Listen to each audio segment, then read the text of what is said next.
Saudara Shalom, hari ini kita akan bicara tentang tema kuasa. Bahwa perubahan hanya bisa terjadi kalau ada kuasa. Dan yang tidak baik menjadi baik itu memerlukan kuasa. Kuasa dan kekuatan ini luar biasa. Tapi secara menarik, Alkitab mengatakan itu berada di dalam kasih. Kita lihat slide yang pertama. Jadi yang kita akan bicarakan pada hari ini adalah kasih sebagai kuasa yang mengubah dunia. Atau dengan lain perkataan, ini adalah perubahan yang bukan cuma sepotong-sepotong, tapi perubahan yang holistik, yang menyeluruh. Dan transformasi terjadi perubahan itu dari dalam diri manusia, dari dalam diri orang percaya. Dan untuk terjadinya ini, dibutuhkan pelayanan kenabian. Dari bulan ke bulan, atau bahkan 12 mutiara Nusantara sendiri ini, suatu konsep kenabian. Suatu konsep atau suatu berita, panggilan, ada sesuatu yang sedang terjadi, dan sudah terjadi, dan akan terjadi. Dan Tuhan menyimpulkan semua yang terjadi dalam Matius, kekristenan itu dalam Matius 22 ayat 37 sampai 40. Kasihilah Tuhan Allahmu dengan segenap hatimu, segenap jiwamu, dan segenap akal budimu. Dan kasihilah sama manusia seperti dirimu sendiri. Ada Tuhan Allah, ada sesama, ada diri. Tuhan Allah perannya luar biasa dalam Yesus Kristus. Nanti kita akan lihat. Sesama, kita perlu bersama-sama untuk terjadi perubahan, kesatuan tubuh Kristus. Dimulainya dari diri sendiri. Gambar yang di sebelah kanan itu adalah dia adalah pusat segala sesuatu. Orang muda, orang tua, anak muda, laki-laki dan perempuan, komunitas-komunitas berubah kalau bertemu dengan dia. Intisar bahasanya adalah dasarnya Matius 22 ayat 36 ini. Ketika seorang bertanya, Guru, hukum manakah yang terutama dalam hukum Taurat? Jawab Yesus kepadanya, kasihilah Tuhan Allahmu dengan segenap hatimu, dan dengan segenap jiwamu, dan dengan segenap akal budimu. Itulah hukum yang terutama dan yang pertama. Ada yang mendengar sampai saat ini? Ini tentang hukum yang terutama dan utama. Matius 22 ayat 39. Dan hukum yang kedua yang sama dengan itu, yaitu ialah kasihilah sesama manusia seperti dirimu sendiri. Dua-duanya bersama-sama dikatakan pada ayat 40, pada kedua hukum inilah tergantung seluruh hukum Taurat dan kitab para nabi. Atau dengan lain perkataan, bahwa kalau kita mencari hukum di mana yang bisa dipergantungkan sebagai inti pesan, inti dari hukum-hukum, maka ini terdapat dalam kasihilah Tuhan Allahmu. Semuanya mulai dengan kasih. Tuhan Allahmu, kasihilah sama manusia. Transformasi holistik dan pelayanan kenabian. Tadi kita sudah mulai bicara bahwa Nabi Musa muncul, sejarah Mesir berubah, sejarah Israel berubah. Nabi dan Tuhan muncul di dunia, gereja lahir, keselamatan mulai terjadi. Transformasi holistik terjadi. Orang sakit disembuhkan, setan diusir keluar, dan sebagainya.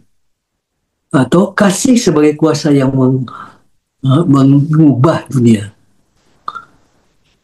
Kalau kita lihat di dalam gambar itu, tengah-tengahnya adalah kasih. Dialah sumber kuasa ini. kuasa kasih ini. Dan kasih ini pergi kepada mengasihi kepada Tuhan. Kalau kita mengasihi Tuhan, maka kita menuruti firman Tuhan, kita percaya kepadanya, dan suatu nyala mulai terbit dalam hati yang percaya itu. Nyala api yang luar biasa. Dan kemudian kasih kepada Tuhan itu, yang pertama, kasih kepada, dan kedua di bawahnya adalah kasih kepada diri. Keluar dari kasih itu yang menyala. Kasih kepada diri itu adalah penguatan identitas kita dalam Kristus dan karakter. Yang ketiga, kasih kepada sesama adalah keadilan profetik dan belas kasihan yang aktif. Misalnya pelayanan pemberdayaan ini bisa merupakan salah satu manifestasi pelayanan yang diekspresikan dalam transformasi holistik sehari-hari. Jadi seringkali orang tidak bisa melihat Tuhan langsung, biasanya demikian, tapi melihat perbuatan ekspresi kasih, melalui ekspresi kasih orang-orang percaya. Jadi bahasanya adalah kasih sebagai energi penggerak perubahan. Suatu terjadi atau tidak terjadi seringkali karena ada energi.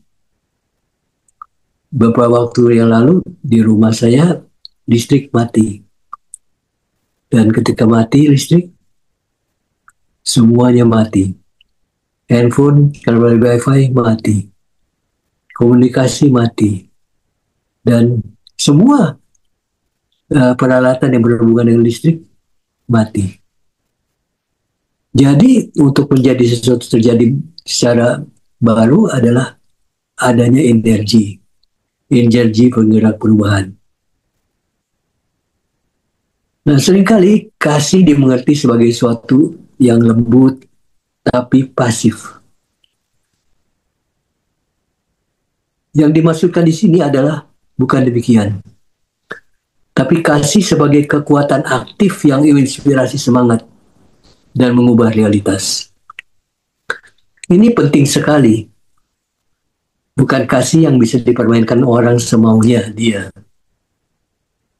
Walaupun dalam kisah Tuhan Yesus, dia menerima itu sebagai tebusan untuk menebus mereka dari dosa, manusia dari dosa.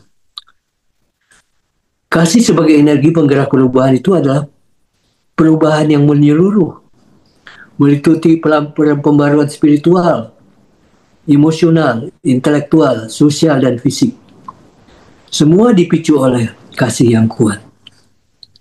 Perhatikan kasih yang berada dalam orang tua yang memberikan waktu dan tenaganya, hidupnya untuk bekerja, yang bisa memberikan pendidikan kepada anak-anaknya secara spiritual dan sebagainya, emosional, intelektual, sekolah, makan, minum, itu digerakkan oleh kasih orang tua kepada anak, kasih ibu kepada anak, kasih bapak kepada anak, kasih Yesus kepada murid-muridnya, yang merubah murid-muridnya dari Petrus, Simon yang impulsif, yang cepat-cepat bereaksi, mengatakan bahwa dia nggak bisa disalib, misalnya, seperti dia lebih tahu dari Tuhan, dan kemudian kepada Petrus yang tersalib, tergantung disalib dengan kepala di bawah pada waktu dia meninggal.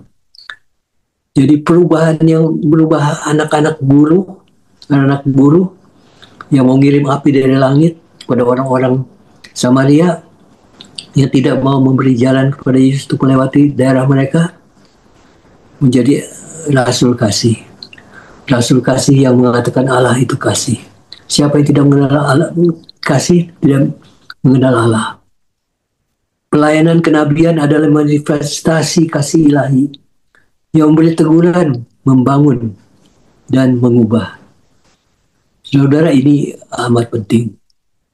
Untuk terjadinya pengutusan. Saya ingat beban saya waktu di Turki, Timur Tengah, tengah teman-teman yang operation mobilization yang bersedia ditangkap, bersedia dipukuli, dan sebagainya, karena kasihnya kepada orang-orang Turki yang tidak mengenal Tuhan, banyak sekali yang tidak mengenal Tuhan, yang menangis kalau melihat anak-anak kecil yang tidak kenal Tuhan, yang masih lugu, dan sebagainya. Kalau mengingat kasih yang terhadap Rasul Asia, obor Allah di Asia itu, Johnson, ketika dia berkhotbah, katanya dia menangis, terisak-isak, menjerit-jerit seperti orang gila, karena beban yang keluar dari dalam hatinya pada waktu dia berkhotbah, memberikan hidupnya semuanya. Maka itu digerakkan, itu menggerakkan orang-orang sampai yang ke toko tidak ke toko lagi, tutup toko selama seminggu, 22 khotbah, pagi, siang, malam diikuti. Kesemuan terjadi. Orang ribuan dari mengikut dari kota ke kota. Itu karena dasar kasih Allah yang menyala dalam hati Johnson. Dan sudah lihat perubahan di Indonesia ini terjadi karena kasih, bukan karena serakah mengolah dunia menjadi kekayaan bagi diri sendiri, tetapi yang bekerja, yang membangun Indonesia supaya menjadi sesuatu yang indah, yang memuliakan Tuhan. Kasih sebagai energi penggerak perubahan. Kalau kita mau terjadi perubahan di Indonesia ini, kita mesti berdoa, minta Tuhan, kasih Tuhan itu yang menangisi Yerusalem, kasih Tuhan yang menangisi Indonesia, yang melihat kecelakaan manusia tanpa Tuhan.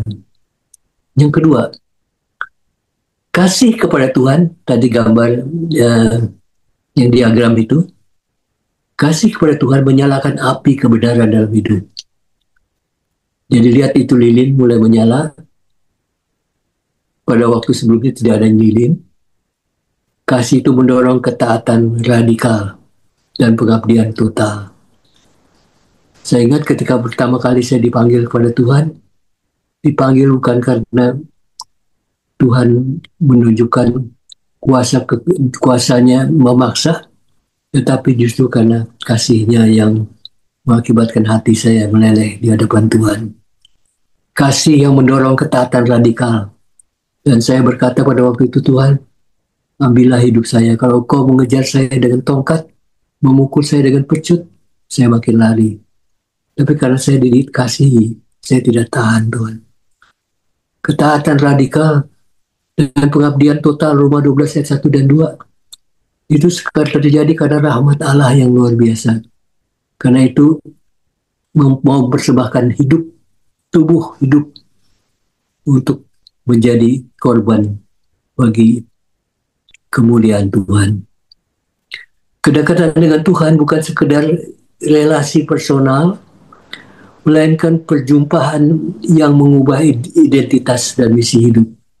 Mazmur 51 ayat 10. Ini juga seperti itu.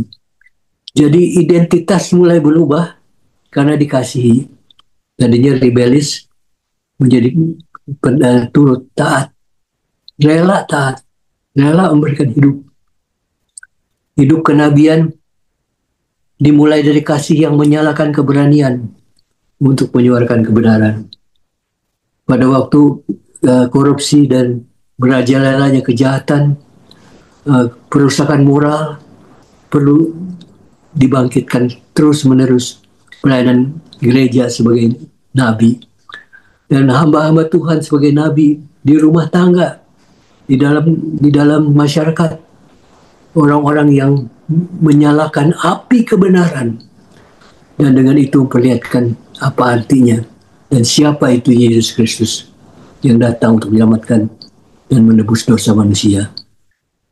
Kalau tadi kasih kepada Tuhan, sekarang kasih kepada diri sendiri adalah penguatan identitas dan karakter. Gambar perempuan sebelahnya lilin, nyala, sebelumnya gambar diri yang rusak. Atau dari perkataan orang-orang yang rusak hidupnya, yang hancur hari depannya, yang cemar yang rusak. Kasih kepada diri sendiri bukan egoisme, melainkan pengakuan bahwa kita diciptakan untuk tujuan ilahi. Ini kata-kata yang luar biasa. Efesus 2 ayat 10, diciptakan dalam Kristus untuk melakukan perbuatan baik. Saudara dan saya masing-masing dipilih untuk berbuat baik dalam hidup ini. Sesuatu yang baik, kita dipanggil untuk itu. Tujuan ilahi yang tinggi ada di dalam tiap kita, di panggilan kita tiap-tiap kita ini. Dan kasih kepada diri itu bukan egoisme, tapi pengakuan bahwa kita diciptakan, kita di saudara dan saya diciptakan untuk tujuan ilahi. Kedua, ini merupakan proses penyembuhan dari luka-luka batin, luka-luka di dalam kehidupan berdosa, penyakit dan sebagainya. Pemurnian dari segala yang keruh, hidup yang keruh, atau dimatangkan seperti Nabi Yeremia dibantu Yeremia 1 ayat 5 sampai 10, bahkan sebelum dia lahir, dia di dalam kandungan, Tuhan sudah menetapkan. Tuhan punya rencana buat manusia, tetapi terlebih lagi buat diri kita sendiri. Untuk kita berubah terus-menerus dalam identitas yang makin seperti Kristus. Menjadi karakter yang seperti dia. Karakter Yesus Kristus. Kasih membentuk karakter yang tangguh, bukan rapuh. Karakter yang siap menanggung salib dan menjalankan panggilan. Kasih seperti itulah dibutuhkan untuk misi di dalam dunia yang sangat berdosa ini. Kasih yang karenanya melihat dan bersedia menolong, berbuat sesuatu. Kasih kepada sesama adalah keadilan profetik dan belas kasihan yang aktif. Lihat gambar di tengahnya itu neraca atau seperti pengadilan ya. Berat yang mana, yang benar, yang salah, dan sebagainya. Dari image yang rusak, orang yang memerlukan keadilan seperti Lukas 18 misalnya, ibu itu ya, janda itu yang tidak dilanggar hak-haknya, yang tidak punya suara, Amsal 31 ayat 89, yang untuk berbicara karena voiceless, Mika 6 ayat 8, yang dituntut oleh Tuhan itu untuk berbuat adil, buat benar, bukan melihat sesuatu yang salah diam saja, tapi berbuat sesuatu. Kita melihat di 12 MN ada mereka yang mau mengambil domba-domba Tuhan, yang mau yang merusak iman percaya di gereja-gereja.